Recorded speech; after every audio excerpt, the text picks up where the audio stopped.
পারফেক্টভাবে চিকেন কাবাব তৈরি করতে পারবেন ঘরে বসেই। চিকেন কাবাব তৈরি করার জন্য প্রথমেই যে জিনিসটি লাগবে সেটি হচ্ছে চিকেন। তো আমি চিকেন আর আলু অল্প একটু লবণ আর হলুদের গুঁড়ো দিয়ে খুব ভালো করে সেদ্ধ করে নিয়েছি।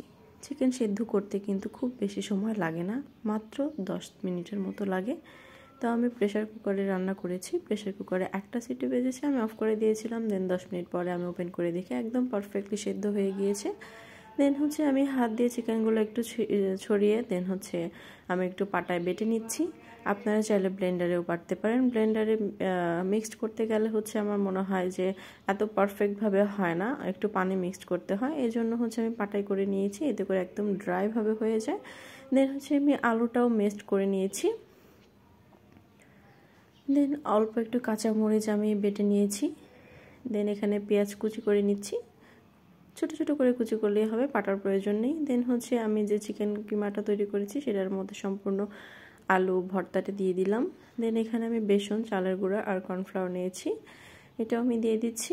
এটা হচ্ছে পরিমাণ মতো দিবেন। দেন হচ্ছে সামান্য একটু আদা বাটা, রসুন বাটা দিয়ে দিলাম। পেঁয়াজ কুচি করে রেখেছিলাম সেটাও দিয়ে দিচ্ছি। দেন এখন হচ্ছে যে কাঁচামরিচটা আমি বেটে নিয়েছিলাম, খুব বাটার দরকার নেই, দিয়ে দিচ্ছি। দেন নুডলসের মশলা দিয়ে দিলাম 1 প্যাকেট, এটা দিলে ফ্লেভারটা অনেক বেশি ভালো আসে। দেন হচ্ছে হলুদের গুঁড়ো, ধনিয়া গুঁড়া, জিরা গুঁড়া, দেন পরিমাণ মতো লবণ দিয়ে দিলাম। সবগুলো উপকরণ দিলে টেস্টটা অনেক বেশি ভালো হয়। সব শেষে দিয়ে দিলাম ধনিয়া পাতা, যেহেতু শীতের সিজন এখন ধনিয়া পাতা অ্যাভেলেবেল আছে। তো ধনিয়া পাতা দিলে যে কোনো রান্নাতেই অনেক সুন্দর একটা ফ্লেভার আসে, খেতেও ভালো লাগে। দেন আমি সবগুলো উপকরণ খুব ভালোভাবে মিক্সড করে নিচ্ছি।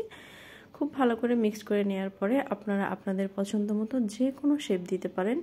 এখানে হচ্ছে যার যার রুচি অনুযায়ী শেষে শেপ দিবে। আমি আপনাদের সাথে 3টা শেপ শেয়ার করে দিচ্ছি। তো একটা হচ্ছে আমি একটু রোলের মতো করে বানিয়েছি, দেন একটা রাউন্ড করে চপের মতো করেই বানিয়েছি, দেন একটা বলের মতো করে বানিয়েছি। তো আপনারা যে কোনো শেপ দিতে পারেন আপনাদের পছন্দ মতো, কোনো সমস্যা নেই। এটা জাস্ট টেস্টের জন্য, দেখতে ভালো লাগে এই জন্য ডিজাইন করতে ভালো লাগে। তো আমি কিছু আপনাদের ভেজে দেখিয়ে দিচ্ছি। আমি আজকে অনেকগুলো করেছি, যেহেতু সামনে রমজান আসছে, যে কোনো মেহমানদারিতেও কিন্তু এটা আপনারা পরিবেশন করতে পারেন নাস্তার জন্য।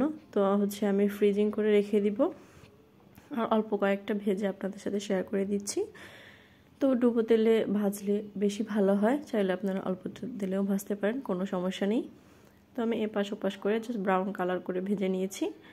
যেহেতু চিকেনটা আগে থেকে সেদ্ধ করা ছিল এই জন্য অনেক বেশি সময় লাগবে না, আমার 7-8 মিনিট বা 10 মিনিটের মতো সময় লেগেছিল। দেখতেই পাচ্ছেন কতটা লোভনীয় হয়েছে, অনেক বেশি টেস্ট হয়। চিকেন দিয়ে বা ফিশ দিয়েও করতে পারেন আপনারা চাইলে।